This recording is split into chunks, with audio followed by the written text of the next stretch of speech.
Shur. Et on va commencer passage Yud Aleph. Donc hier on a fini avec le Mituk Adinim des Gvurot qui sont dans les Tzimtzumim. Bon, alors je vais répéter encore un petit peu ça. On est resté pas mal d'heures sur ce passage, mais je vais répéter un petit peu sur ce Inyan. Qu'est-ce que c'est les Amtik et Adinim? Il y a des Gvurot qui sont nechazim dans les Tzimtzumim. Donc dans les Tzimtzumim, quand on parle de Tzimtzumim, c'est-à-dire qu'on parle de contraction de la Elokut. Et comme dans l'enseignement, quand on va avoir besoin de descendre dans des concepts qui sont terre à terre, c'est-à-dire plus on va descendre dans des concepts qui sont terre à terre, plus il y a possibilité de manipulation, de se tromper.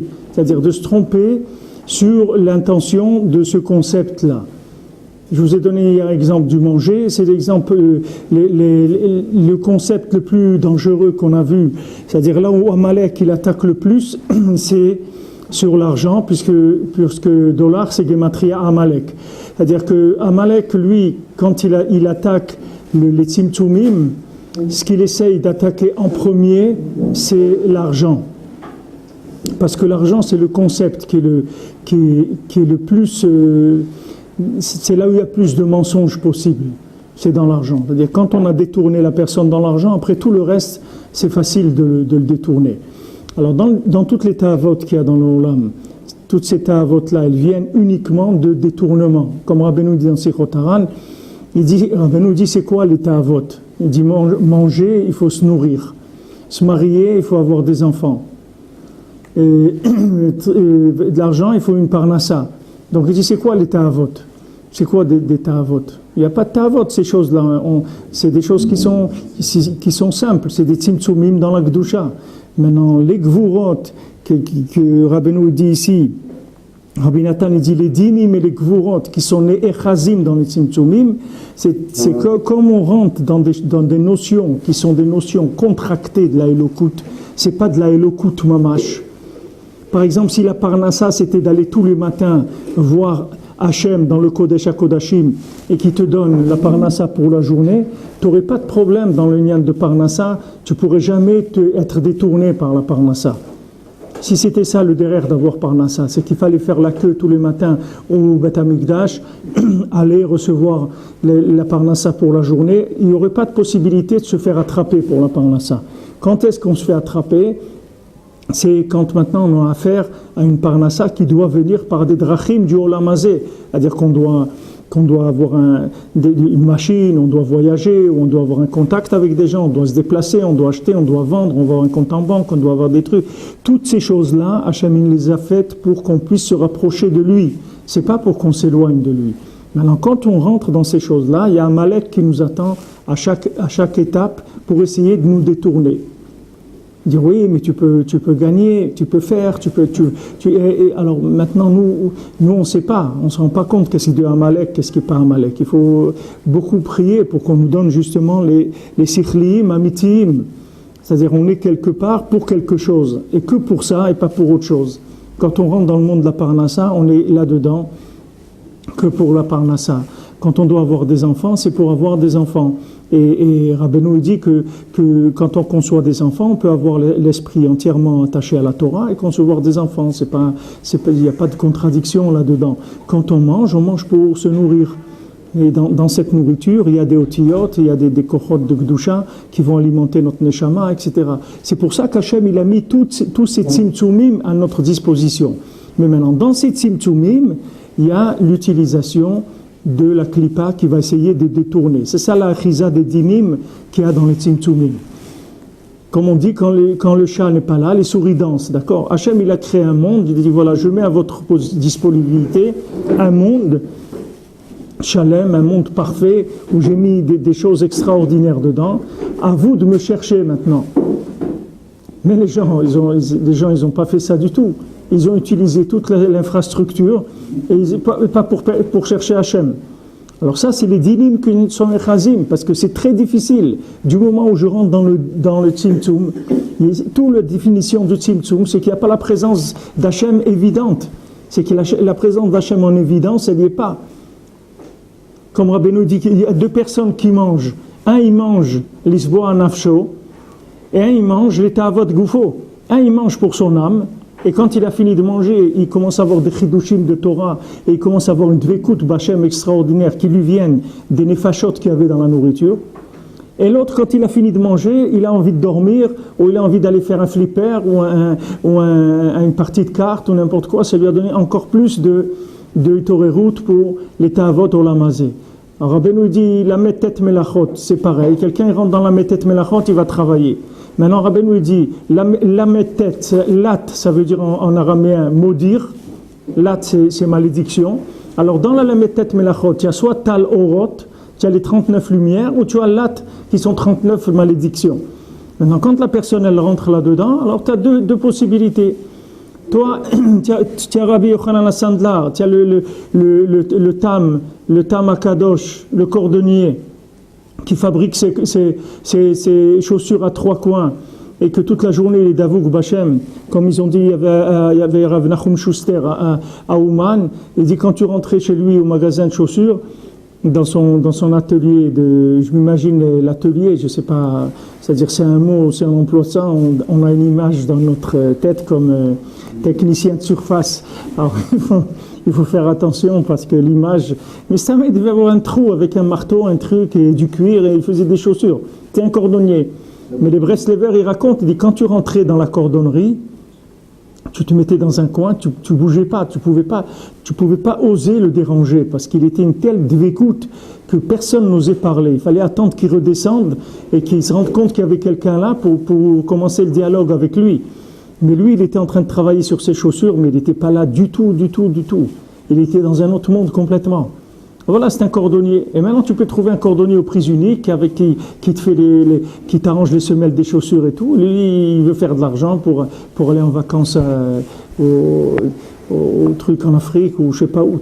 C'est-à-dire, dans la Chitsoniut, les choses, elles sont pas, on peut pas savoir où ça va. Parce que justement, c'est des Tzimtzumim. Ces Tzimtzumim-là, ils sont descendus jusqu'à un endroit où il n'y a pas d'évidence de ce qui est à l'intérieur. Il n'y a pas d'évidence. Rabbeinu dit que le Yetzer Hara, qu'est-ce qu'il fait le Yetzer Hara? Il dit qu'il court avec la main fermée. Et tous les gens, ils courent derrière lui. Et à la fin de la vie, quand le gars il a couru 100 ans, il est derrière lui, il court tout le temps, il lui ouvre la main, il voit qu'elle était vide. Il dit quoi? J'ai couru 100 ans derrière ce clown-là, il m'a arnaqué toute ma vie. J'ai couru. C'est quoi? C'est que la main elle est fermée, parce que si maintenant la main était ouverte, il n'y aurait aucun problème. Tu verrais tout de suite qu'il n'y a rien dedans. Ou tu verrais qu'il y a des cafards ou des moustiques ou n'importe quoi. Mais maintenant, quand tu vois, toi tu vois une main fermée. C'est-à-dire quand tu rentres dans la parnassa, le lien de la nourriture, tout ça, c'est fermé. Donc tu ne vois pas ce qu'il y a dedans exactement. Tu dois travailler, parce qu'il faut une parnassa. Alors tu rentres dans le monde du travail. Maintenant, quand tu rentres dans le monde du travail, Rabbeinu dit « Zehirut gdola meod » fais très attention. Alors quand tu commences à travailler, Rabbeinu te dit voilà, avant de commencer ta journée, tu dis voilà, moi j'ai l'intention dans mon travail, dans tout ce que je fais, tout ce que je parle, tout ce que je me déplace, tout ce que je fais comme transaction, j'ai une seule intention, c'est de gagner de l'argent pour donner la tzedaka. Voilà pourquoi je travaille. Tu es obligé de dire ça avant de commencer à travailler, sinon tu vas te faire attraper. Alors les gens, ils ont demandé, souvent on a dit, mais nous on travaille, mais attends, on travaille pour notre parnassa, on ne travaille pas pour donner un tzedaka, non. Il faut que tu travailles pour donner un tzedaka. Toi, tu vas te servir ce que tu as besoin pour la parnassa, et tout ce que tu vas avoir en plus, tu vas le donner à un tzedaka. C'est la seule façon d'éviter de tomber dans le piège de Amalek. Sinon, tu vas te faire attraper par Amalek. Qui que tu sois, même si tu es un grand rabbin, même si tu es un grand... ça ne change rien. Amalek, c'est là où c'est son domaine le plus fort. Donc là-dedans, on ne peut pas faire à peu près. On ne peut pas faire à peu près. Dans le manger, tu peux faire à peu près. Parce que dans le manger, ce n'est pas le plus grande force d'Amalek. Mais dans l'argent, tu ne peux pas faire de l'à peu près. Tu dis, monsieur, si on te prend comme ça, on vient t'interviewer. Monsieur, ici c'est TF1, vous interviewez, vous travaillez pour quoi? Ben, je travaille pour donner. Non, mais l'intention que vous avez de gagner de l'argent, c'est pourquoi? Ben, c'est pouvoir le donner. Il dit, bon, c'est ça, on ne peut pas passer ça à la télé, sinon on va avoir des problèmes. Donc, c'est pas. Rabbeinu te donne cette aide-ça pour la parnassa. Et ça a l'air complètement extrémiste. C'est-à-dire que ça a l'air de quelque chose. On est obligé d'aller dans l'extrême. Pourquoi on est obligé d'aller dans l'extrême? Parce que c'est une situation c'est très très difficile de résister au détournement de Amalek. Donc Amalek, lui, il attaque dans tous les tzimtzumim, et notamment le plus dans le tzimtzum de l'argent. Alors les gens, on demande souvent la question, on dit oui, mais on sait la ta'ava des femmes et tout, Rabbeinu dit que c'est la plus grande ta'ava, que ça inclut les 70 ta'avot, les 70 soumot, etc. Alors Rabbeinu l'amène dans Sipurim Masiyot, dans le Baal Tfila, que Béhémet, le ta'avat mamon, c'était beaucoup plus que l'union de Yefat Toar. On voit là-bas que ta'avat mamon, que l'union de l'argent, c'est beaucoup plus que l'union des femmes, puisque là-bas il dit que c'est la seule chose qu'on ne peut plus revenir. De cet endroit-là, on ne peut plus revenir. C'est-à-dire, celui qui tombe là-dedans, il ne peut plus revenir. Maintenant, après, il donne le derer du Kherev, il donne tout un tikkun pour enlever ta'avat mamon. Et d'ailleurs, j'ai vu il n'y a pas longtemps, mais malheureusement j'ai oublié, mais j'ai vu, il explique les maasé, qu'est-ce que ça veut dire, le tikkun pour quelqu'un qui est tombé là-dedans. Et disons que Rabbeinu là-bas, il ramène que le pire de tout, c'est de tomber dans la ta'ava de l'argent. Alors, Rabbi Nathan, il dit, on sait que Rabbeinu a parlé tikkun klali, tikkun abrit, tous les inyanim pour l'union des ta'ava des femmes et tout. Comment maintenant, on voit là-bas que le ikar, c'est ta'ava, le pire, c'est la ta'ava de l'argent. Alors, Rabbi Nathan, il explique, il dit que celui que maintenant, il a été pogam dans le brit, c'est-à-dire celui qui a été pogam dans l'union de ta'avat nashim, son onesh, c'est qu'on le fait tomber dans ta'avat mamon parce qu'il ne peut plus sortir de là-bas. C'est-à-dire, sur l'union de ta'avat des femmes, il peut faire tchouva, mais sur l'argent, il ne peut plus sortir. C'est un endroit, bien sûr, avec Rabbeinu, et de n'importe quel endroit où on est, on peut sortir, mais c'est très très difficile de sortir de ça. Pourquoi? Parce que c'est le fief de Amalek. C'est sa résidence principale de Amalek. Il habite dans le dollar, c'est là où il habite. C'est là où c'est sa résidence. Donc dès que tu touches ça, sache que tu es rentré chez lui. Maintenant, quand tu rentres chez lui, fais très attention. C'est son domaine. Tout le domaine de l'argent, ça lui appartient. À 100%, il est cholette là-dessus dans l'Olamazé. Parce que c'est là où tous les gens, ils ont le plus peur, là où ils sont le plus angoissés, c'est le lien de la parnassa. Qu'est-ce que je vais devenir? Qu'est-ce qu'on va devenir? Où on va? C'est là où les gens, ils sont le plus angoissés, c'est la parnassa. Donc lui, il est présent. C'est sa résidence principale, c'est son fief, c'est son endroit d'où il dirige toutes les opérations dans les autres domaines après. Donc ça, c'est le plus grand tzimtzum qui est, c'est le mammon. Ça veut dire que c'est là aussi où il peut y avoir la plus grande révélation d'Hachem, dans l'argent. C'est pour ça que les grands tzadikim, ils avaient besoin de beaucoup d'argent. Comme Rabbeinu dit dans la Gdama de Sipurim Masiyot, il dit que le tzadik adore, il a besoin de tout l'argent du monde. Pas pour acheter des frites, il a besoin de tout l'argent du monde, parce qu'avec tout l'argent du monde, il a toutes les possibilités de révéler Hachem sur terre.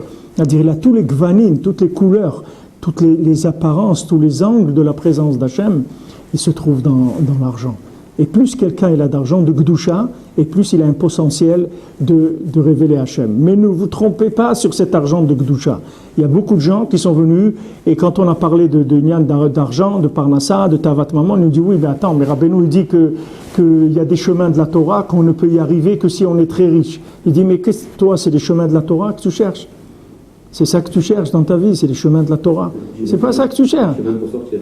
Hein? Les chemins pour sortir. Peut-être la sortie, mais pas la rentrée. Les chemins de la Torah, c'est Rabbeinu Akadosh, Rabbeinu Tam, des gens comme ça. Hein? Itbonenout, oui. Itbonenout dans la Torah, c'est-à-dire c'est pour avoir des kelim de chokhma, pour pouvoir étudier la Torah. Rabbeinu Tam, il avait besoin d'avoir tous les vignobles de là-bas, de la région là-bas où il était, pour pouvoir avoir toutes les réflexions qu'il avait dans la Torah, tous les Tosfot, etc. Il avait besoin de cet argent-là pour pouvoir réfléchir dans la Torah, mais ce n'est pas un argent de consommation du tout, il n'y a aucune consommation là-dedans. Donc maintenant, nous, on n'est pas la madriga du tout de gérer beaucoup d'argent. C'est très difficile, et quand tu vois des gens qui sont riches et qui arrivent, comme cet homme-là, il a raconté Yaakov, cet Autrichien-là qui a laissé tout son argent, qui est allé habiter tout seul pour trouver le bonheur, Maintenant, quelqu'un qui est dans la Torah et qui arrive à bémettre, donner tout ce qu'il a comme argent, à part ce qu'il a besoin pour vivre, donner tout à la tzedaka, et en plus dans la bonne tzedaka et de la bonne manière, parce que s'il a donné tout son argent à la tzedaka pour avoir son nom partout, et tout, ça c'est pas de la tzedaka, ça c'est Hollywood. C'est Hollywood, c'est quand tu rentres là-bas à Los Angeles, il y a le truc de Hollywood. Alors lui, quand tu rentres à la synagogue, il faut que tu vois à chaque fois que c'est lui qui a payé la synagogue, c'est lui qui a fait ça. Bon, ça c'est pas ça c'est la tzedaka de Pirsoum, c'est pas ça la vraie tzedaka. Même quand quelqu'un il a décidé de donner tout son argent, il faut encore qu'il soit zoré. Rav Koenig, à la Vachalom de Bnei Brak, vous voyez, il a construit la yeshiva de Breslev là-bas, et il a l'un des plus grands kolélim de Bnei Brak, puisque c'est le deuxième kollel. Après Chazonish, c'est lui, je sais pas, il a 400 élèves ou quelque chose. Alors lui, à la Shalom, il est niftar il y a peut-être 6-7 ans. Lui, quand il a construit, il a eu des propositions de gens qui lui ont dit, nous on te construit tout la yeshiva en marbre, on te fait quelque chose de magnifique et tout, mais il faut que tu mettes le nom. Que Yeshiva de Breslev, de Bnei Brak, et en dessous, le nom de la personne. Il dit, moi, je mets le nom de personne dans ma Yeshiva. Celui qui veut donner, il donne, mais ici, il n'y a pas de nom. Alors c'est resté comme ça des années, c'était que du béton. Hein? Quand on marque un nom sur du marbre, c'est pas très bon. Non, c'est un peu froid, le marbre. Alors, Yesh veyesh, c'est-à-dire que là aussi, même quand quelqu'un est arrivé jusque-là, c'est pas évident encore qu'il ait la bonne formule. Même quand il a décidé de tout donner, il faut encore qu'il trouve à qui donner, comment donner, etc. C'est tout un monde. Il faut savoir qu'Amalek, il attaque le plus là-dessus. Il attaque sur ça, sur les liens des femmes, sur le manger, c'est là où il attaque Amalek. C'est des endroits principaux. Mais le plus, c'est l'argent. Ça s'appelle Tzimtzumim. Tzimtzumim de l'Aïlokut, c'est-à-dire que Behemet, on va travailler pour apprendre qu'il y a Dieu dans le monde. C'est pour ça que je vais travailler. Je mange pour apprendre qu'il y a Dieu dans le monde. Je me marie et j'essaye de concevoir des enfants pour savoir qu'il y a Dieu dans le monde. C'est tout. Ce sont des classes d'études, ces endroits-là. C'est des endroits d'études où on va apprendre à un autre niveau. Parce qu'Hachem, il ne peut pas te parler. Si Hachem, il vient te parler de lui, il vient te dire, voilà, mon fils, assieds-toi, je vais te parler, il y a le Malach Matat, tu sais ce qu'il fait Malach Matat, voilà son Shem, voilà, tu vas sortir de là, tu vas avoir vu des choses, mais toi, tu n'es pas concerné par ça. Alors Hachem, lui, veut te donner un cours dans lequel tu es concerné. Comment il va te donner un cours dans lequel tu es concerné? Il faut qu'il utilise des domaines qui soient tes domaines. Donc Hachem, il va te faire travailler pour pouvoir te parler dans la parnassa. Hachem, il va te faire manger pour pouvoir te parler quand tu manges. Il va te faire te marier pour pouvoir te parler quand tu as des rapports avec ta femme. C'est ça l'intention d'Hachem. Pourquoi il a créé ces Tzimtzumim? Ce sont des écoles.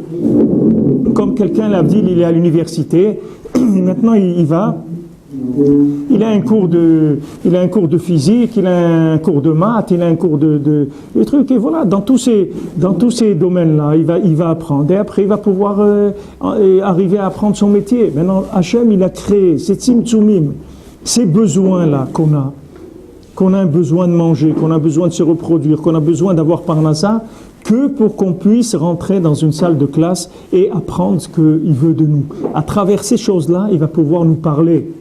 Mais encore faut-il chercher à entendre le message. Si on ne cherche pas le message, jamais on va le trouver. C'est pour ça que maintenant, arrivé à la fin des temps, que maintenant Akadosh Baruch Hu, il veut amener Mashiach, alors le dernier Rav que Hachem il a amené dans le monde, qui s'occupe du Ham Israël, c'est Rabbi Nachman de Breslev. Alors on dit où il est? Eh bien il n'est pas là. Comment il n'est pas là? Mais comment il peut dire qu'il est le Rav de la génération s'il n'est pas là? Non, excusez-moi, c'est pas qu'il n'est pas là, il est là, mais il faut le chercher. Et voilà, moi j'ai été à Ouman 20 fois, je fais Tikkun HaKlali tous les jours, je fais Bodedut, j'étudie Écoutez Moran, et je ne l'ai pas vu encore. Eh bien tu ne cherches pas assez. Mais il est là, il ne peut pas s'engager à être le Rav de la génération s'il n'est pas là. Il ne va pas se moquer du monde. Il est là, mais seulement on veut que tu sois metaken tous les tzimtzumim, toutes les clipotes qu'il y a sur les tzimtzumim de ce que représente un Rav, et à ce moment-là tu vas le trouver. Mais il faut que tu sois metaken tout. C'est sûr que c'est beaucoup plus facile d'aller voir un rave qui vient, qui t'embrasse, et dit Shalom Aleichem, Mashlomcha, Chavivi, que des trucs, il te sert à manger, ou il danse avec toi, ou il t'apprend à tes douches de Torah, ou truc, et quand tu as besoin de lui, tu peux lui téléphoner, s'il répond au téléphone, etc. Tu peux parler à son chamage, voilà, dis au rave, j'ai besoin, Yeshua, vite, qu'il réponde, etc. Il n'y a pas de problème, voilà, un truc et tout. C'est beaucoup plus facile que de rentrer dans le néant, parce que là, tu es en train de chercher dans le néant, tu ne sais pas où tu vas, Bichlal. Il dit, alors Rabbeinu il dit à sa fille, regarde, il montre le cimetière, il voit quelqu'un qui vient prier sur la tombe d'un proche.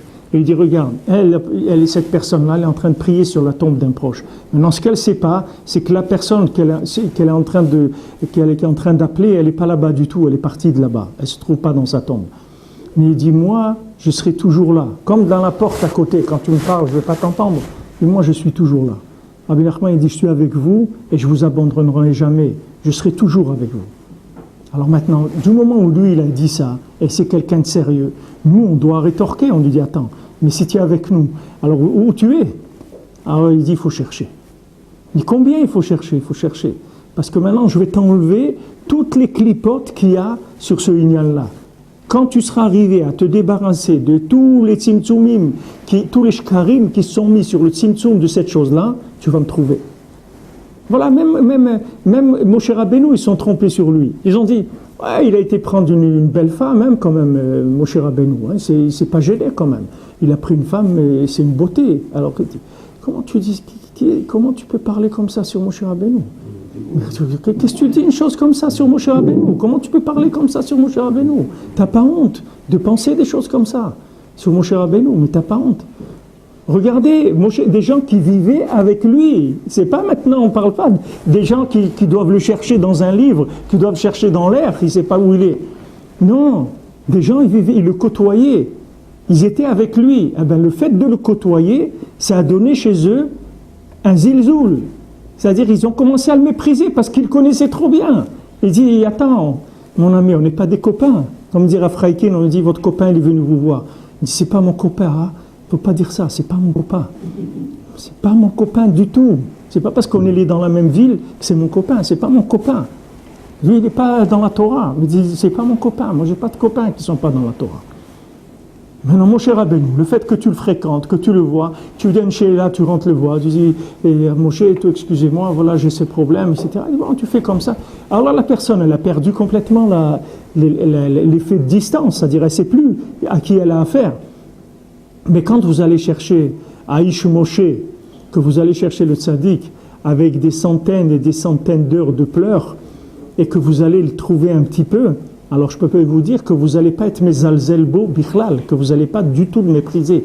Parce que une fois que vous êtes arrivé à le trouver, après une méthode qui est complètement débarrassée de toute déformation de Amalek, alors là vous pouvez dire que vous avez trouvé quelque chose. Alors maintenant, à la fin des temps, que maintenant Hachem il veut une tikkun gamour du monde, alors Hachem il dit voilà, je vous envoie un rave, mais c'est un rave, il faut le chercher beaucoup pour le trouver. Mais où il est? Il est partout. Tu n'as pas besoin d'aller nulle part, il est à côté de toi. Il est là à côté de toi. Mais si tu le cherches vraiment, tu vas le voir. Et si tu ne cherches pas vraiment, tu ne le verras pas. Mais ça veut dire quoi vraiment?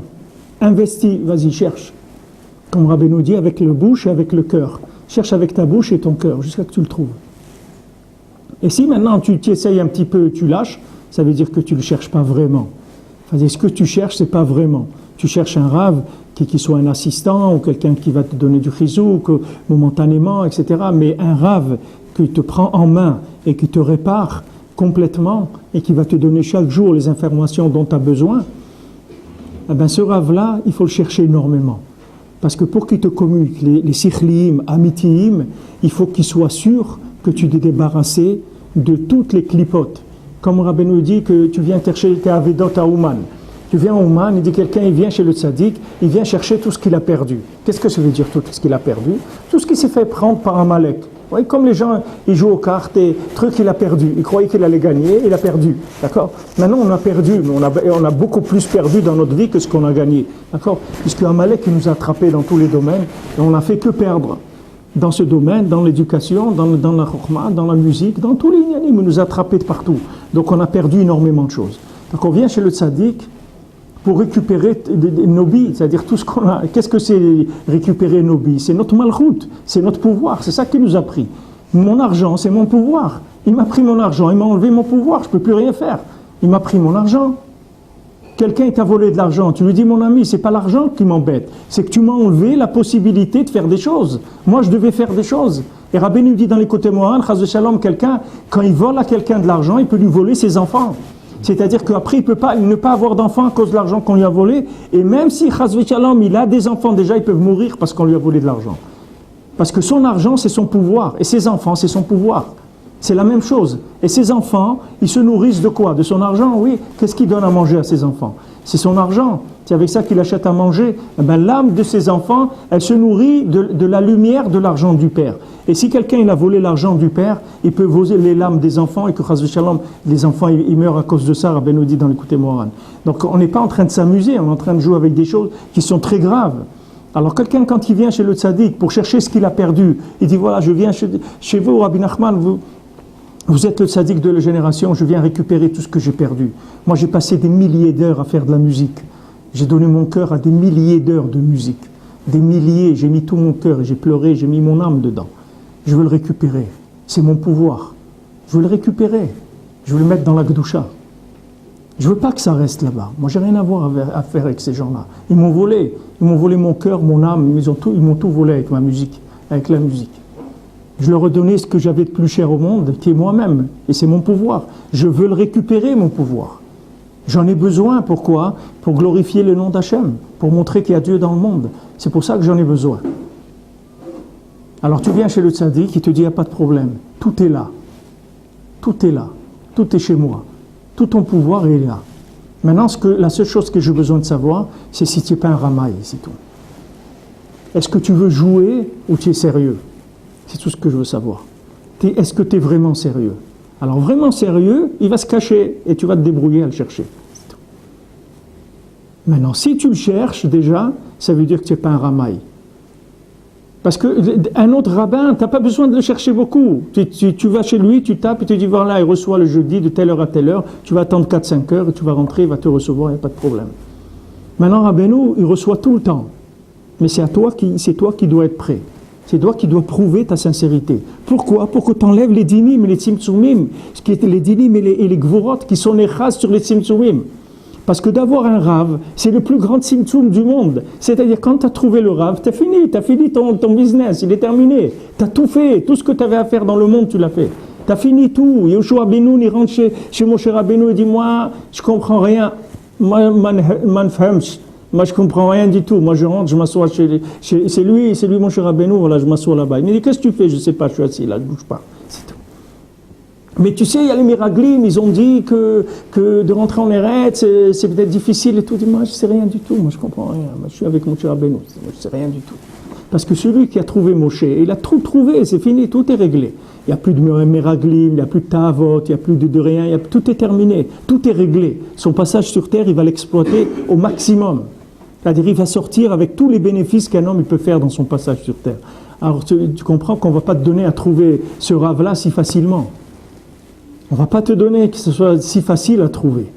Et toutes les difficultés qu'on a pour trouver le tzaddik, c'est les dinim et les gvurot qui sont les chas sur le plus grand tzimtzum du monde, qui s'appelle le tzaddik Ador. C'est le plus grand tzimtzum du monde. Puisque c'est quand le Zohar dit tzaddik yesod olam, que Nachal Yotze, Eden, Lashkot et Agan, Venia les Arbaroshin, qu'il y a un fleuve qui sort du Eden pour arroser le Gan, et il devient il prend 4 formes, 4 têtes, ce fleuve-là. Ces 4 têtes, c'est le Malchut qu'on a dit, c'est Arba Malchuyot de Strachara, quand elles attaquent le Shem Havaya. Maintenant, le tzaddik qui se trouve avant que le Shem Havaya il devienne en 4 lettres. Tzaddik Yesod Olam, ça veut dire qu'il est à l'endroit où même la notion de Malchut, elle n'a pas pris forme encore dans le monde. C'est-à-dire, il n'y a pas encore, ça n'a pas pris de forme, ni sous la forme des éléments de la Bria, qui sont les règnes, c'est-à-dire les règnes comme le minéral, le végétal, l'animal et l'humain, et ni non plus les fonctions, les yesodot du monde, qui sont l'air, le feu, la terre et l'eau. Avant que ça devienne ces 4-là, avant que ça prenne une forme sur laquelle tu peux te tromper. Même quand tu vois de l'eau ça vient de quoi? Ça vient du Shem Havaya, c'est une présence d'Hachem. Mais si tu bois l'eau pour te faire plaisir, tu bois de l'eau glacée avec des glaçons, des trucs, tu cherches tous les plaisirs, mais tu ne vas pas trouver Hachem dans l'eau. Comme Rabbi Yosef Karo, une fois, il a sorti, il a pris de l'eau, il l'a mis à l'ombre. En été, pour pas que l'eau elle soit chaude, il l'a mise à l'ombre. Alors le malach, il lui a dit, quoi? Tu fais une chose comme ça, tu mets l'eau à l'ombre pour qu'elle soit un peu plus fraîche. Et il dit, si tu continues à faire des choses comme ça, je ne viens plus te voir. Qu'est-ce que ça veut dire ça, de mettre de l'eau à rafraîchir? Tu es Rabbi Yosef Karo, tu vas écrire le Shulchan Aruch, tu vas écrire le Shulchan Aruch pour Tolam Israël, la Malchut de Gdusha. Ne t'amuse pas. Ou un jour, il a mangé des concombres et il est venu, il lui a dit, qu'est-ce que c'est ça de manger des concombres? Pourquoi tu as mangé des concombres? Des cornichons, des trucs comme ça. Il dit, je ne viens plus te voir. Il dit, tu recommences à faire des choses comme ça, je ne viens plus te voir. Pourquoi? Parce que c'est Rabbi Yosef Karo, il doit écrire Shulchan Aruch. Il ne peut pas s'amuser avec des mélanges de notions. Quand il mange, lui, c'est que pour se nourrir. Et quand il boit, c'est pour s'abreuver. C'est tout. Et pour s'abreuver, il y a besoin qu'il y ait dedans ni des glaçons, ni que ça soit frais, ni qu'il y ait de la menthe, ni qu'il y ait de rien du tout. Il doit boire de l'eau, c'est tout. Comme elle est. Et si elle fait 14 degrés, eh bien il la boit à 14 degrés, c'est tout. Ça ne va pas lui faire de mal. Au contraire, les médecins aujourd'hui disent que l'eau glacée, ça fait du mal. Ils ont trouvé que ça avait fait du mal. Mais l'homme, il aime souvent des choses qui lui font du mal. Alors tous ces tzadikim-là, ils faisaient très attention. Pourquoi? Parce qu'ils ont peur des dinim qui sont nechas dans les tzimtzumim. Ils ont peur, ils ont des choses à faire très grandes. Ils ont peur que quelqu'un y vienne, il les ramasse avec une chose ou une autre. Ils ont très peur, donc ils font très attention. Ils ont une shmira sur eux-mêmes. Maintenant, quand Rabbeinu il vient, il dit, maintenant, c'est vrai, tu es venu à Ouman, tu t'es rapproché de moi, tu cherches et tout, mais moi je ne sais pas si tu cherches vraiment.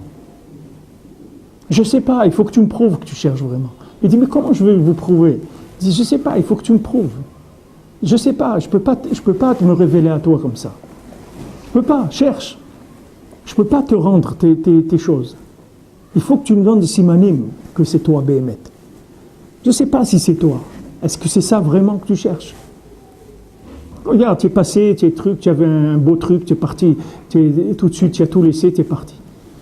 Alors je ne sais pas, qu'est-ce que tu cherches, Béhémet? Est-ce que vraiment tu cherches? C'est pour ça que c'est difficile. Ça a l'air complètement contradictoire, parce qu'on se trouve dans la génération la plus faible qu'il y ait jamais eu dans le monde, et on a la méthode la plus difficile qu'il y ait jamais eu dans le monde. Il n'y a pas plus difficile que ça. Hein? Aussi d'un autre côté, la plus facile, parce qu'on a le tzaddik amiti, on a le tzaddik Tu sais pas, mais ça veut dire quoi avoir le tzaddik? Ça veut dire être attaché à lui. Oui, mais regarde qu'est-ce que ça donne. Regarde combien de gens ils se disent qu'ils sont des Breslev. Mais regarde ce que ça donne dans le monde. Et nous, il peut nous rendre notre père. On peut lui dire, on peut lui demander, par exemple, le plus grand père qu'on a eu, c'était le Chelek du Chet d'Adam Arishon. On a tous un Chelek. On peut lui dire de nous rendre ça. Et il nous dit chaque mot de son étude, on peut devenir un tzaddik d'amour. Alors donc il peut nous rendre le Chelek qu'on a perdu dans le Chet d'Adam Arishon. C'est qui peut, sur lui, il n'y a pas de Sheila, Shlomo. La Sheila, elle n'est pas sur lui. Sur lui, il n'y a pas de Sheila. La Sheila, elle est sur nous. C'est pas sur lui. Lui, il t'a montré déjà ce qu'il avait en stock. Lui, il n'y a pas de problème. Que lui, il a en stock, il n'y a aucun problème. Que ta malchoute, il a en stock, il n'y a aucun problème. Qu'il peut te rendre en 1 minute, il peut te rendre toute ta malchoute, c'est-à-dire tout ton pouvoir, tout ce que tu as pu perdre dans la clipa, il peut te le rendre en 1 minute. Ça, de son côté, il n'y a pas de problème. Le problème, c'est nous. Quelle est la méthode pour arriver à ce qui nous donne ça? Comme il a dit, comme celui qui est venu se plaindre et qui a dit, moi, vous avez de la chance, il a dit à Rabbi Nathan, vous avez connu Rabbeinu, moi je ne l'ai pas connu. Alors Rabbi Nathan lui dit, qui est-ce qu'il a connu Rabbeinu? Qu'est-ce que ça veut dire connaître Rabbeinu? C'est les paroniques, celui qui faisait traverser Rabbeinu quand il devait aller de l'autre côté de la rive avec la barque, il y avait un passeur. Et lui, il a fait passer Rabbeinu des centaines de fois, puisque Rabbeinu l'a fait Rigbo des doutes de l'autre côté. Il lui dit, lui, c'est les paroniques, il a connu Rabbeinu. Mais il n'a pas connu Rabbeinu. Il a fait passer un monsieur, il le faisait traverser. Maintenant, les gens qui vivaient sur le Tzion de Rabbeinu, aussi bien celui qui vivait à droite que celui à gauche, les deux maisons, ils ont connu Rabbeinu. Ils étaient sur le Kever toute leur vie entière. Ils ont connu Rabbeinu, ils n'ont pas connu. Maintenant, celui qui est venu à Ouman parce qu'il a un problème de Parnassa, il est venu prier chez Rabbi Nachman, il a connu Rabbeinu. Maintenant, celui qui... Et vas-y, raffine, je te laisse la suite parce que je ne veux pas rentrer dans des détails plus gênants pour les gens. Mais que chacun ait la qu'à raffiner et voir que Béhémet, qu'est-ce qu'il est en train de chercher, c'est tout. Qu'est-ce qu'il cherche chez le tzaddik, c'est tout. Est-ce qu'il a un problème shalom, il veut le régler? Est-ce qu'il a un problème d'argent, il veut le régler? Un problème de santé, il veut le régler? Un problème de ci, de ça, il a des manques qu'il veut le régler? Rabbeinu, il dit, moi je ne suis pas une usine de manque. Moi je ne suis pas là pour... Mais si maintenant, en te comblant ton manque, je sais que tu vas revenir encore une autre fois pour t'entretenir comme client, alors je vais te donner ce que tu veux. Rien que dans l'espoir que tu vas venir un jour et tu vas acheter ce que moi je veux que tu achètes. Parce que tu viens me pleurer, parce que tu as besoin de ça, et que tu as besoin d'avoir l'air conditionné dans la maison, parce que quand tu rentres de la piscine, tu as un peu froid, et tu voudrais avoir moins froid. Alors tu viens prier pour ça. C'est pas ça que j'attends de toi. Mais pour te garder comme client, comme on fait dans les entreprises. Des fois, un client il vient et te demande un truc où tu vas perdre de l'argent. Et tu veux pas perdre le client. Bon, tu vas lui faire. Il a besoin d'un truc embêtant et truc, et tu vas rien gagner, tu vas perdre du temps, de l'argent et tout, mais tu vas lui faire parce que c'est un client. Alors, Rabbeinu, il donne à des gens des brachot pour qu'ils reviennent, parce qu'il veut le garder comme client. Mais il faut savoir, même quand tu as reçu, il y a quelqu'un qui est venu une fois comme ça, il n'avait pas d'enfant pendant 7 ans, 8 ans après le mariage, il est venu que pour ça, et il est venu, l'année il a eu un enfant. Alors après, il a dit, maintenant je retourne pour dire merci. Chaque année, il faut que je retourne pour dire merci. Mais Rabbeinu, c'est pas pour ça qu'il amène les gens. Ça, il peut trouver chez quelqu'un d'autre aussi, il peut lui donner ça. C'est pas là où Rabbeinu est spécialisé. Rabbeinu, il veut te libérer de Malchut, de Sitra Chara. Rabbeinu, il veut te faire de toi un juif kasher. Un juif kasher, ça veut dire qu'il n'y a aucun mélange, d'aucune notion de quoi que ce soit, de Amalek ou de Esav ou de Ishmaël ou de Yavan ou de Lavan ou de n'importe qui. Il n'y a rien. Tu es un juif kasher. C'est ça qu'il veut faire de toi, Rabbeinu. Alors maintenant, si pour t'amener à vouloir ça, en attendant, il est obligé de te donner des choses que tu demandes, il va te les donner. Mais c'est une recherche permanente, il faut chercher sans arrêt, c'est pas une fois par mois. Il faut le tzaddik, il faut le chercher sans arrêt, toute la journée sans arrêt. C'est pas de son côté il manque rien, c'est de notre côté. Et Hachem il a fait ça, que maintenant on travaille Béhémet dans une méthode de 50e porte, on ne travaille pas dans la méthode de 49. Cette méthode-là, c'est la méthode de la 50e, c'est-à-dire que les choses elles sont plus visibles du tout, on travaille que dans l'invisible. C'est pour ça que Rabbeinu dit qu'il restera que le travail de la Emouna. Donc, c'est ce qu'il dit, Rabbeinu dit, ne vous occupez pas de tout ce que vous avez fait, de tout ça, faites Avodat Hashem. Comme il le dit lui, Torah, Tfilah et... Mais même comme il dit lui, il y a comment tu comprends ce qu'il a dit, il y a comment tu le fais, il y a tant que tu n'as pas une nechama intérieure, c'est-à-dire une consolation totale, tant que tu ne te mets pas à rigoler toute la journée, parce que ça y est, tant que tu n'es pas arrivé à ça, alors ça veut dire que tu n'as pas trouvé encore. Tant que tu es triste et tu pleures et tu râles et tu t'énerves, ça veut dire que tu es un consommateur encore. Tu me prends, tu t'énerves, truc, voilà, tu avais rempli un verre de coca et tu l'as renversé sur ton pantalon. Ah là là, truc. Tant que tu es dans des trucs comme ça, c'est difficile de parler de ruchniut, de spiritualité. C'est difficile. Il n'y a que les gens qui sont sortis Béhémet, et alors tu les vois, ils rigolent, parce que ça les fait rire. Parce qu'ils ont passé la douane, ils sont déjà de l'autre côté. Ils sont débarrassés d'Amalek, de Esav, de Yavan, de toutes les clipotes du monde. Alors ils rigolent, tu me prends. Mais le tzaddik, pour lui, te débarrasser des clipotes, c'est rien. Il a tous les éléments pour le faire. Seulement, il veut que ton engagement il soit sincère. Maintenant, sincère, ça veut dire quoi? Ça veut dire que chacun, il doit chercher et sans arrêt, et s'investir, et pleurer, et demander, jusqu'à qu'il obtienne. Et c'est la méthode que Rabbeinu lui-même, il a employée pour avoir ce qu'il a eu. Et Rabbeinu, il veut qu'on le cherche. Rabbeinu, il dit, moi, je suis un Otsar de Hirat Shamayim. Moi, je suis un trésor de crainte d'Hachem. Mais il faut me chercher. Et il dit, mais combien il faut chercher? Il dit, mais combien il faut chercher? T'as trouvé ou pas? Non. Alors tu dois chercher encore. Mais je cherche, voilà, 1 heure, 2 heures par jour, je fais des douze, je fais un peu ça. Ben, t'as trouvé ou pas? Ah ben c'est pas assez, c'est tout. Encore. Et combien tu veux trouver ou pas? Alors maintenant, ça c'est la méthode de la 50e porte. Il n'y a plus d'achizad midot. Parce que dès qu'il y a achizad midot, tu vois quelque chose, il y a de la klipa qui vient tout de suite. Tout de suite, il y a une klipa qui vient. Il y a des... Parole. Dans la Tfilah, on dit les Olam, les Adam, les Yerushalayim. Non, les Olam, les Adam, les Yerushalayim, Baseder, Baseder ou Begalout. Alors, l'homme il doit d'abord être Adam. Quand il est Adam, il peut être Yerushalayim. Quand il est Yerushalayim, il doit faire Besséter. Et après, peut-être. Oui. C'est vrai, c'est ce que tu dis, c'est ce qu'on te dit là. Vas-y. Il est Adam, mais quand il est Béhéma aussi, c'est-à-dire qu'il traverse des. Un c'est Olamazé, l'autre c'est Olamaba. Un homme il peut être Adam, Olamaba, et il peut être Béhéma, Olamazé aussi. Non, Olamazé, il est fait pour être. Le Olamazé, c'est le chemin du Olamaba. Le Olamazé, c'est la route qui mène au Olamaba. Mais il faut prendre la bonne route, c'est tout. Il sera, ouais, mais même ici, il peut être déjà. Rabbeinu, il dit, les Breslever, ils disent, tu te lèves à Chatzot, tu fais Tikkun Chatzot, tu étudies une Torah de l'écouter Moharan, tu fais l'écouter Halachot dessus et l'écouter Tfilot, et il dit, Olamecha tiré bechayecha. Ton Olamaba, tu vas le voir ici déjà. Tu n'as pas besoin d'attendre. Ici, tu vas voir déjà ton Olamaba. Tu vas goûter, tu vas le voir ton Olamaba. Ici. Alors on a trouvé le tzaddik. Chacun te dit, ça dépend ce qu'il a trouvé chez le tzaddik. Tu vas voir qu'il y a des gens, ils te disent, ouais, j'étais chez Rabbi Nachman, j'ai des trucs, Baruch Hashem, j'ai réglé mon problème. Ça, Baruch Hashem, il a trouvé. Et quand à chaque fois qu'il a un problème, il retourne là-bas pour prier, etc. Mais va prendre conscience d'abord qu'est-ce que tu fais dans le monde et que tu dois trouver qu'est-ce que tu fais dans le monde. Tu as une mission dans ce monde. Tu es venu pour quelque chose. Tu dois le faire. Ton pouvoir qu'Hachem il t'a donné, il faut que tu lui rendes. Qui a Malchut Shel Chahid, le pouvoir il t'appartient, il ne m'appartient pas. Je ne veux pas utiliser mon pouvoir pour ma na'a personnelle, pour mon profit personnel.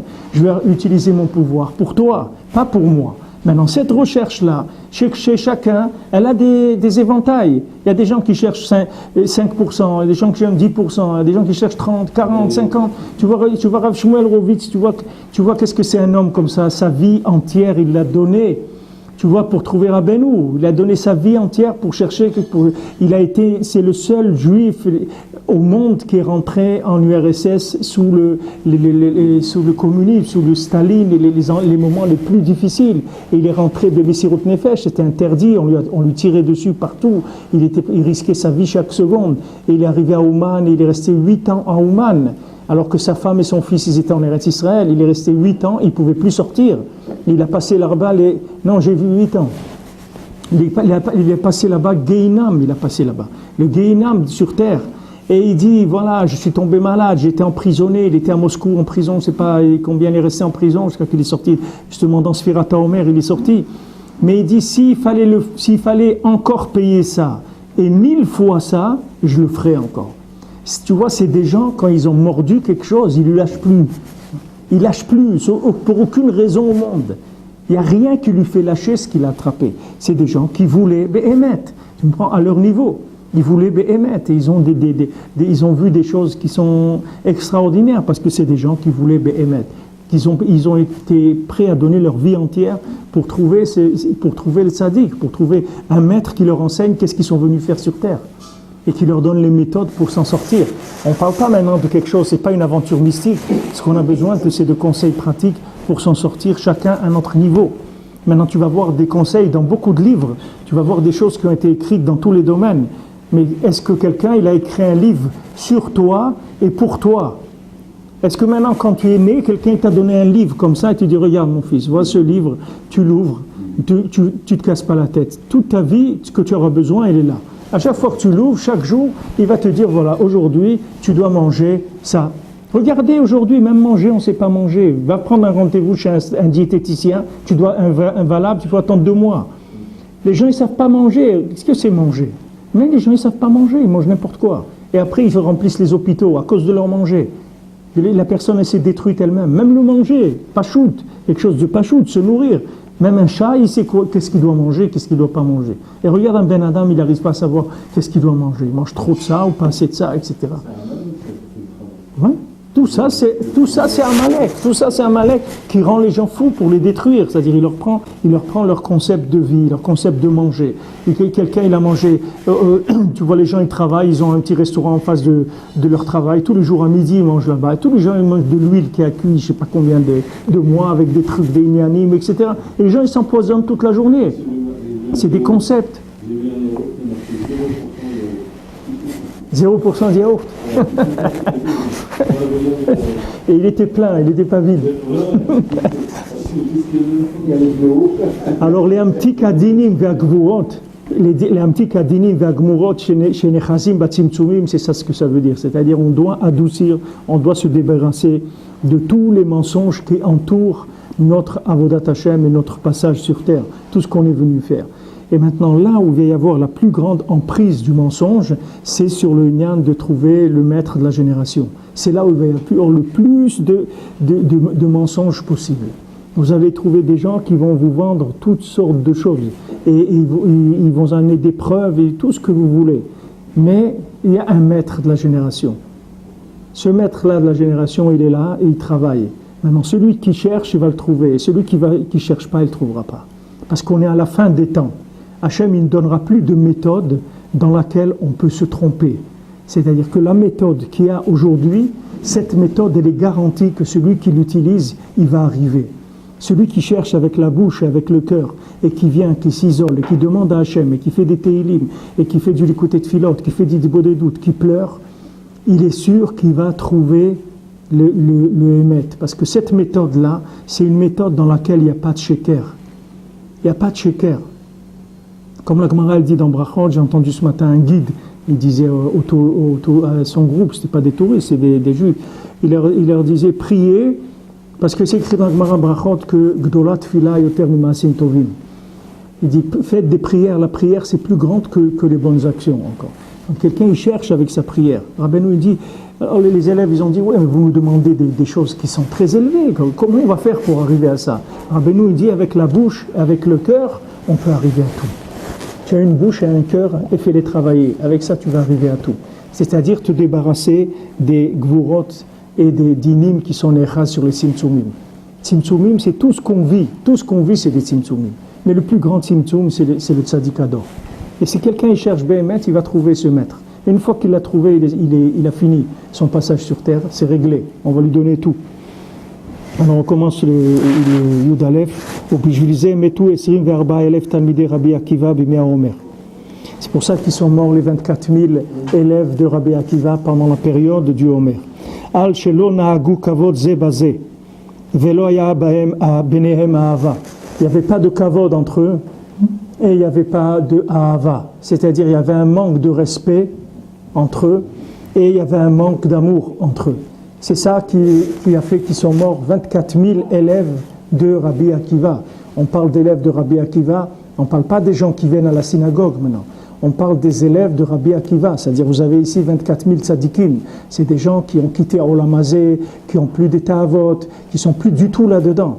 Ce n'est pas des gens qui sont encore un nisayon chaque fois qu'ils passent devant l'épicerie, est-ce qu'ils achètent 2 coca ou 1? Ils ne sont pas dans ces cheshbonot-là. C'est des gens qui sont sortis de tout ça. Ils sont que dans la Torah, c'est tout. C'est leur vie, c'est la Torah. 24 000, pas 24 ou 240 ou 2400. 24 000 élèves qui sont morts parce qu'ils n'avaient pas de respect entre eux et de ahava. Voilà pourquoi ils sont morts. Kihem pagmu be'aseharot anal. Parce qu'ils ont été pogem dans les séharot en question. Ki bevada yayut tzadikim. Parce que voilà, je dis Rabbi Nathan, ces gens-là, c'est 24 000 tzadikim. Ce n'est pas des gens qui istam, c'est des tzadikim. Voilà, vous avez affaire à 24 000 tzadikim. Ach, abgam shelahem haya she'alchu betokef midat hadin. Leur bgam, c'est qu'ils ont été dans la midat hadin. Tokef midat hadin. Ils sont rentrés dans la midat hadin. Hein? Ils se sont bloqués dans la... Midat, c'est-à-dire ils sont rentrés dans la clipa qu'il y avait autour du fruit. Ils ne sont pas rentrés dans le fruit, ils sont fait arrêter au niveau de la clipa. Combien vous avez des gens qui ont fait tchouva et qui sont dans la Torah et qui ont de la Torah et qui sont tellement durs et sévères avec les gens qui sont autour d'eux et méchants, et même ils peuvent détester quelqu'un parce qu'ils lui disent « mais toi, tu n'as rien compris, toi. Ton derrière de tchouva, mais il est nul, c'est rien ton truc. » Ou même dans Breslev. Lui, c'est un Breslev, et le c'est un Breslev, il l'aime pas. Il me dit, comment tu peux pas aimer un autre Breslev? Tu as le même rave que lui. Tous les deux, vous avez le même rave. Va chez lui, allez tous les deux chez lui maintenant. Il va vous mettre une tarte chacun, vous allez voir. Qu'est-ce que ça veut dire ça, de ne pas aimer un autre Breslev? C'est quoi? Comment quelqu'un peut se permettre une chose comme ça? C'est honteux.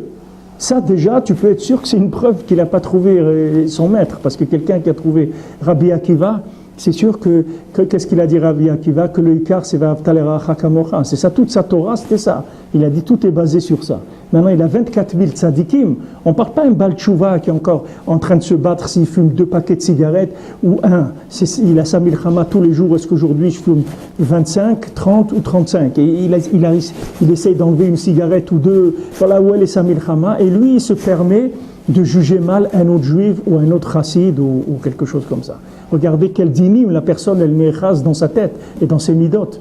C'est-à-dire que c'est tout que de la gava, que de l'orgueil et des trucs qui croient que lui, il est mieux que les autres, qu'il a fait quelque chose de mieux. Mais qu'est-ce que tu as fait de mieux? On t'a ramassé dans les poubelles, on t'a ramassé. On a été te chercher dans les égouts. De quoi tu parles? Pour qui tu te prends? Pour qui tu te prends pour aller avoir un sentiment négatif sur un juif? Comment tu peux avoir une chose comme ça? Une haine? Regarde, 24 000 tzadikim, ils sont morts de ça. Des tzadikim. Et toi, tu t'amuses. Mais tu es un touriste de la Torah. Tu n'as rien encore. Une fois, je traversais pour aller au kotel, j'ai brûlé le feu en traversant. Alors la police, elle était cachée, elle m'arrête. Alors elle me dit, carte d'identité. Bon, moi, j'ai passeport français, je sors, il regarde, il dit, allez, va, continue. Je dis, non, mais il dit, va. Je dis, mais pourquoi, vous ne me mettez pas? Il dit, allez, va-t'en. Tu es un touriste ici. Tu ne mérites même pas qu'on te met un PV quand tu traverses. Si tu avais une carte de Théoudat Zéout, on t'aurait mis un taxé. Mais tu n'as même pas ce mérite-là qu'on va te mettre un PV. Allez, continue, circule. Ne nous embête pas. Hein? Le passeport français, il est pour beaucoup. Ouais. Voilà. C'est vrai. J'aime pas ça. Ils ont ouvert la Savara du Rav, là, c'est Frankel, là, comment ça s'appelle? Finkel. Ils ont ouvert la Savara et tout. Son testament. Oui, son testament, ce qu'il a écrit pour qu'il a laissé. Alors, quand ils ont lu, ils ont fait une grande réunion à Barfeld, 20 millions d'euros. Il a dit, voilà, ça va, c'est comme ça. Vous devez tous être ensemble, unis, et vous aimer les uns les autres.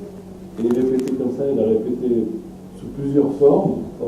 Aimez-vous les uns les autres, quand vous étudiez ensemble, ce qui est important, c'est que vous partagiez l'amour de la Torah, l'amour de l'autre. C'est toute la Torah. Ils l'ont publié dans une affiche comme ça, qu'ils ont collé partout. C'est extraordinaire. Il a dit, c'est ça, et c'était que ça. C'était une feuille, et il n'y avait marqué que ça. Non, parce que s'il n'y a pas ça, ça veut dire que c'est pas vrai. L'affaire, elle n'est pas vraie. La personne, elle n'est pas vraiment engagée. Si quelqu'un, il peut être mitnaeg avec un manque de kavod à un autre juif, ou bien encore plus, ne pas aimer un juif, ça veut dire c'est pas sérieux, son engagement, il est avec des clipotes. Il y a beaucoup de clipotes. Il faut qu'il vérifie ses intentions, si elles ne sont pas complètement fausses dans sa Torah. Elles peuvent être complètement fausses, ses intentions. Hein? Par exemple, souvent, les gens qui viennent sur les chivotes là, et en fait, après, pour dire la grandeur du film, je passe souvent des histoires qu'il y a deux juifs qui sont retrouvés dans un métro à Paris, et ils sont aperçus que pendant 15 ans, ils étaient Khavouda dans leur yeshiva, et ils sont même jamais vus. Les rois, ils étaient de bouquines, ils étaient attachés. Et lui, il vient leur dire, mais attends, 15 ans, tu ne connais pas. Est-ce qu'il a dit tout à l'heure, Shlomo, Adam, après il ira Shamaim Beseter Bgalou, mais d'abord que ce soit un Ben Adam.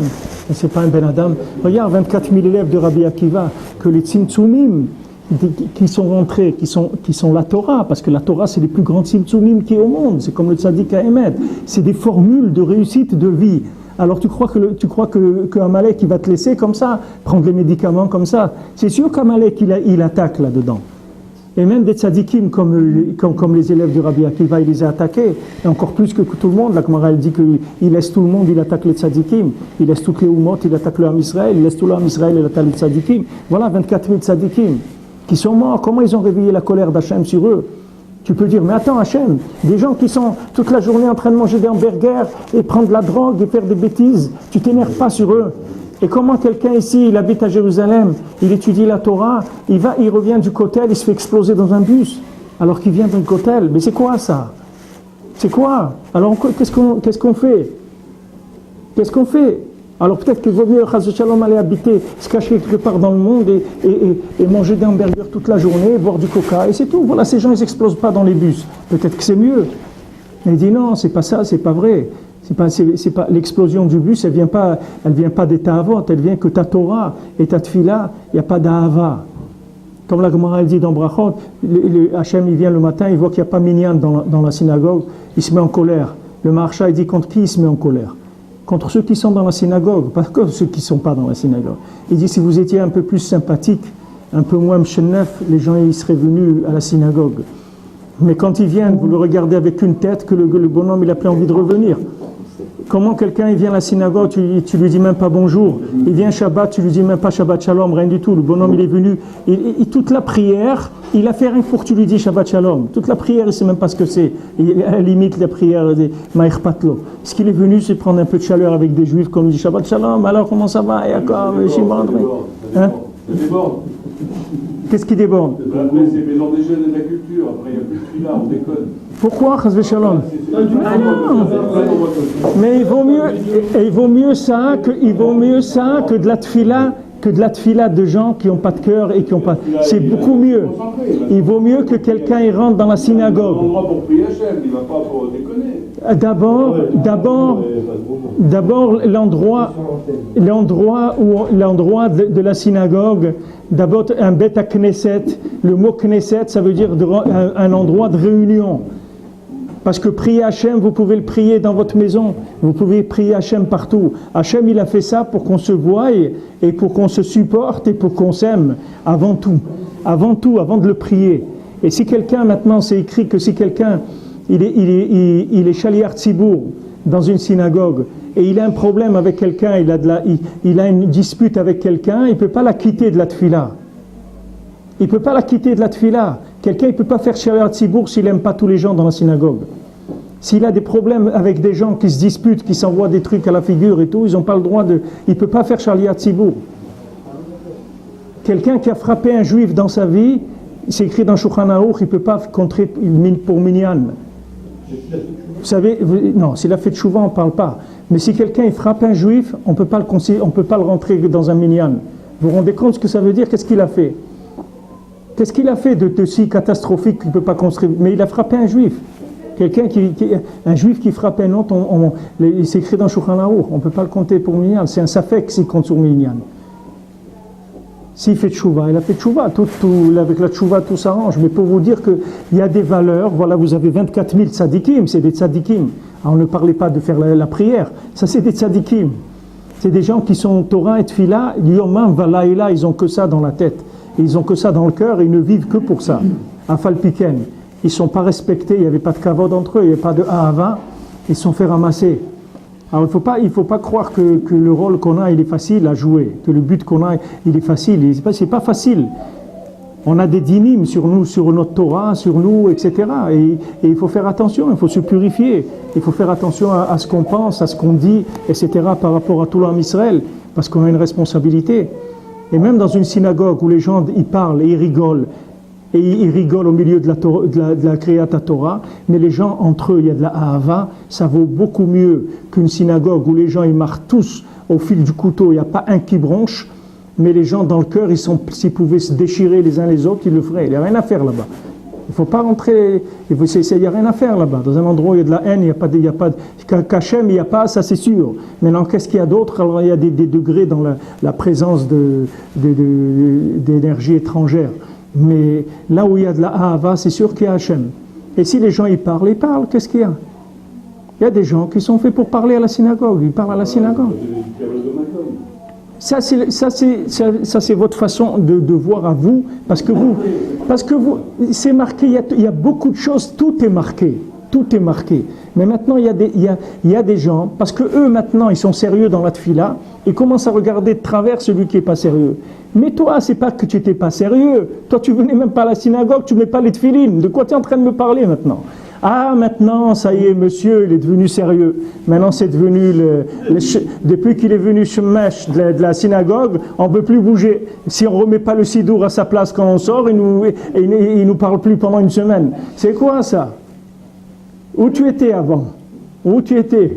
Quand il a dit à Israël, il a dit aux gens à Paris, où vous étiez quand j'étais là-bas à Tveria en train de crever de faim. Voilà, maintenant vous êtes venus me voir à Paris, où vous étiez quand j'étais là-bas. Alors Ben Adam, parce qu'il est rentré dans la Torah, il commence à juger celui-là, et celui-là il parle, et celui-là regarde comment il met ses tefs, et celui-là il arrive toujours en retard, regarde-le, tous les jours il arrive. Mais qui est-ce qui on t'a choisi pour faire le beddin de la synagogue? Pourquoi on t'a choisi? Pourquoi on t'a amené ici? Mais dans tous les endroits publics, c'est comme ça. Les gens ils tombent dans cette... Et je vous dis ici, c'est des tzadikim, c'est pas des gens qui ont des choses à se reprocher. Ils n'ont rien à se reprocher, ils s'appellent des tzadikim.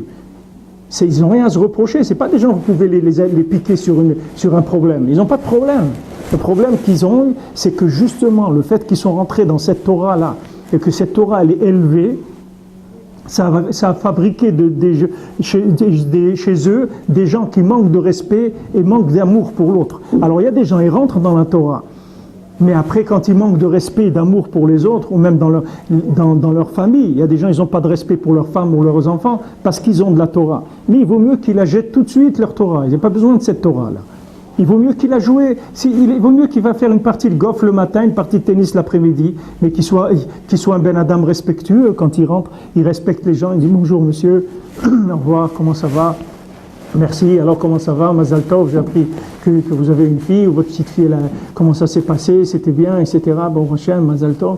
Mais il vaut mieux ça, il vaut mieux qu'il a joué au bi toute la journée, qu'il fasse ça, plutôt que maintenant, avec sa Torah, il est venu, il est en train de brûler tout le monde. Qu'est-ce qu'on a besoin? Hein? Ça c'est Alman et Kamper. Ça s'appelle pas toujours une Torah Bikla. Ce qu'il fait lui, c'est pour détruire les autres.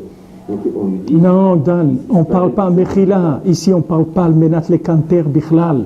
Ici, on parle de tzadikim. On ne parle pas Almenat le Kanter. Ça, c'est des gens qui sont des tzadikim.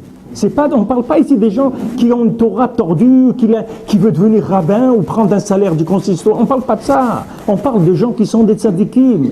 Mais le fait qu'ils rentrent dans la Torah, il faut savoir qu'il y a des klipotes et des dinim qui sont les chas sur ce tzimtzum qui est la Torah. C'est des tzimtzumim de l'Elokut. Chaque mot que tu dis de Gemara, c'est des shemot d'Hachem. Tu es en train de faire des choses qui bouleversent tous les univers. Tu comprends? C'est des choses très très grandes. Donc Amalek, il essaye d'attaquer les gens. Où il veut les attaquer? Aux gens les plus grands. Sur ça, le manque de respect d'autrui et le manque de Ahava. Parce qu'il croit que lui, il a de la Torah.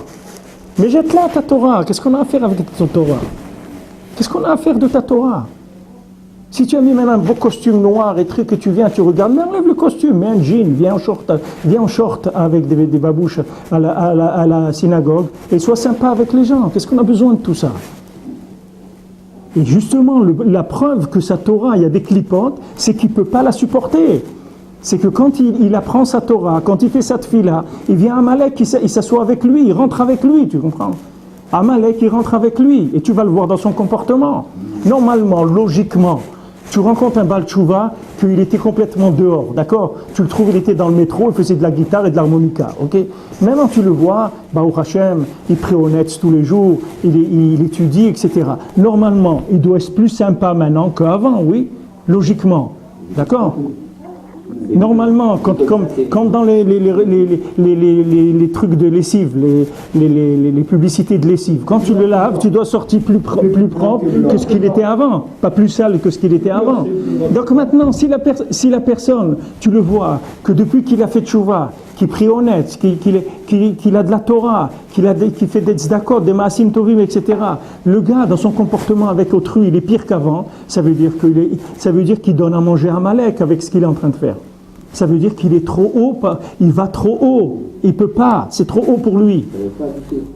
Il n'arrive pas à avoir une Torah qui soit amitite. Donc sa Torah, elle a des achizas de clipotes dedans. Donc il vaut mieux qu'il descende un peu le niveau, parce qu'il trouve son niveau dans lequel les clipotes, elles ne le prennent pas.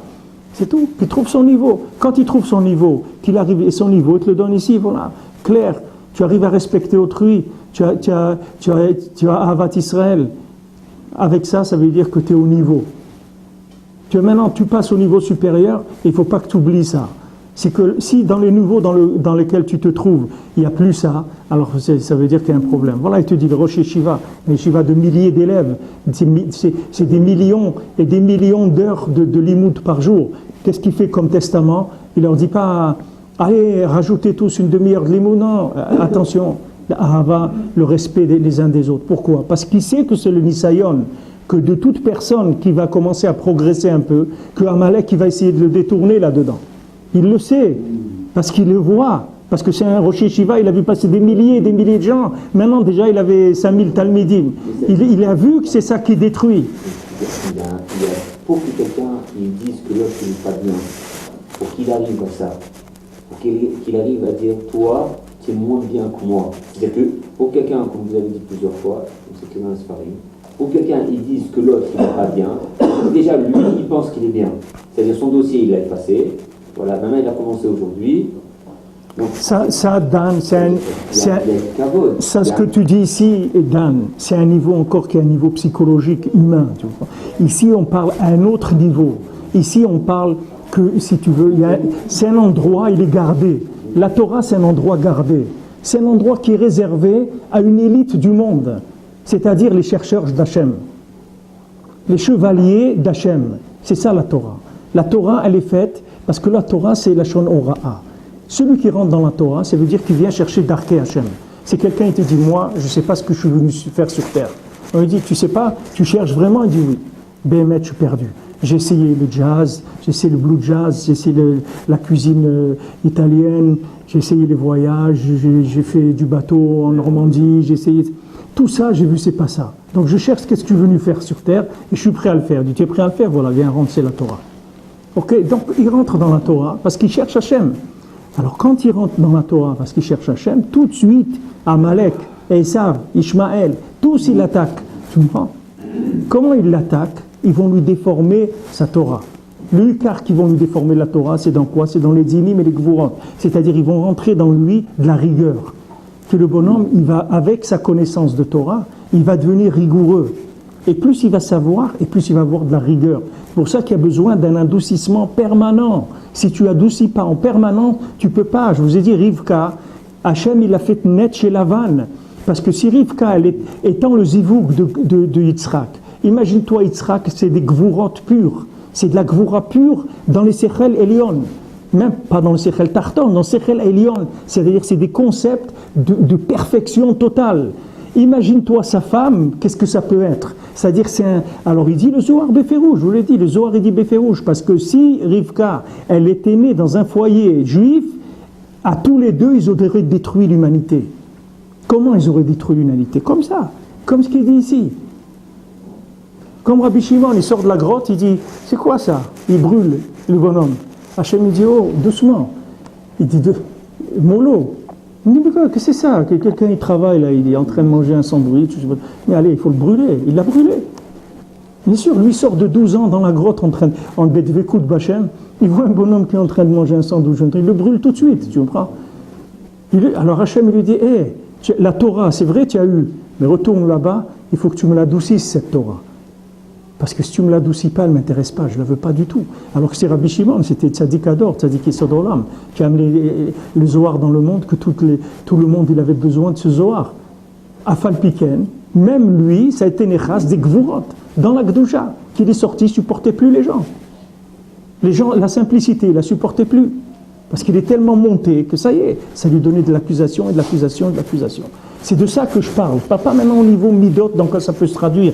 Ça peut se traduire que la personne est dans sa gava, dans n'importe quoi. Mais ici, tu parles de gens qui n'ont pas de mauvaise midot chez eux. C'est des tzadikim.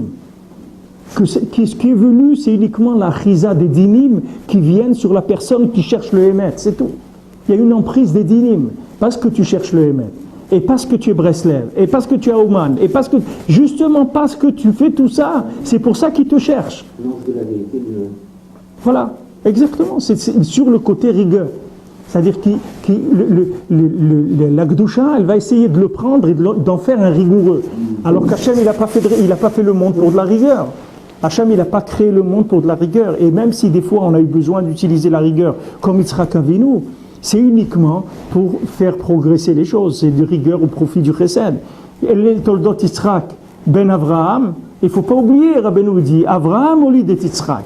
C'est les chassadim qui ont été molis de la Gvura. Ne viens pas me voir Yitzhak comme si c'était un personnage en lui-même. N'oublie pas, Yitzhak, c'est l'enfantement de Abraham. Abraham, c'est Kulo Chesed. Et son fils, c'est de la rigueur. Mais c'est le fils du Chesed. C'est-à-dire, il est venu pour créer des structures pour ce Chesed. Mais ne le prends pas pour une rigueur seule. Parce que tu prends pour une rigueur seule, il va détruire l'humanité. Zakou Barou,